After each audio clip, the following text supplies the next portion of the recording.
We're here with head coach Ordell Walker, head football coach at Greenville College. Coach Walker, what was your leadership talk about this week? The leadership talk was called the Waldorf principle, and so that name comes from a story where this elderly couple came in to a hotel. It was really stormy, and they needed a room. They didn't have a reservation, and the hotel manager said, "We don't have any rooms," but he felt bad. He didn't want to send them out in the storm. There was a big convention going on, so he didn't expect that they'd find a hotel room anywhere else. So he decided to give up his own room.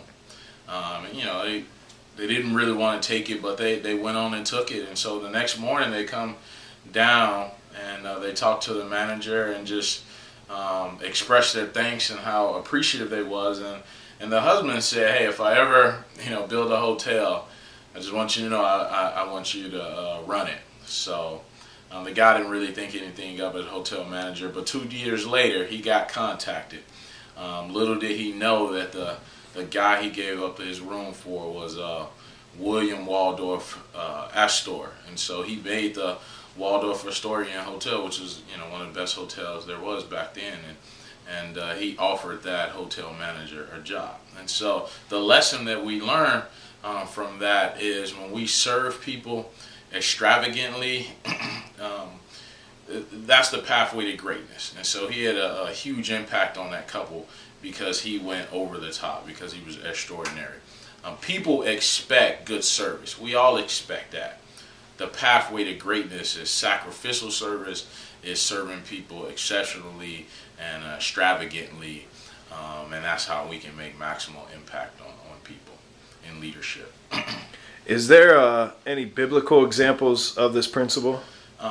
The story that comes to mind for me is Jesus feeding the 5,000 people. And so it was a situation where they'd been doing ministry the last few days and they was really tired, and the disciples asked Jesus, "Hey, we need some rest, sending people off to get some food because it's late at night." And Jesus said, "No, you feed them."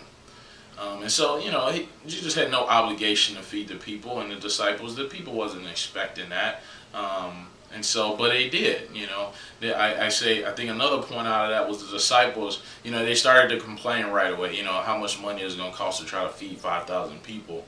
And so Jesus asked them, "Well, what do we have?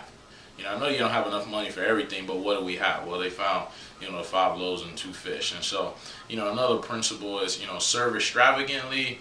He blew the crowd away by feeding them. Secondly, let's not make excuses for not serving people exceptionally by just saying what we don't have, which is our typical response. The great leaders, they work with what they do have.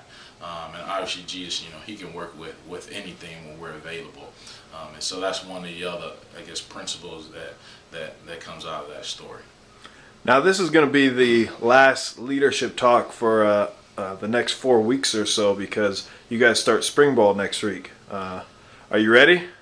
We're getting there. The meetings are going on with the coaches and getting playbooks and things like that all together, laying out the schedules for the players.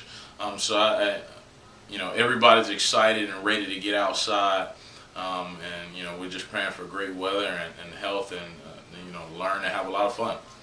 Any final thoughts? Oh, we're just excited to get out there on Monday, so we're ready to rock. All right, thanks, Coach Walk.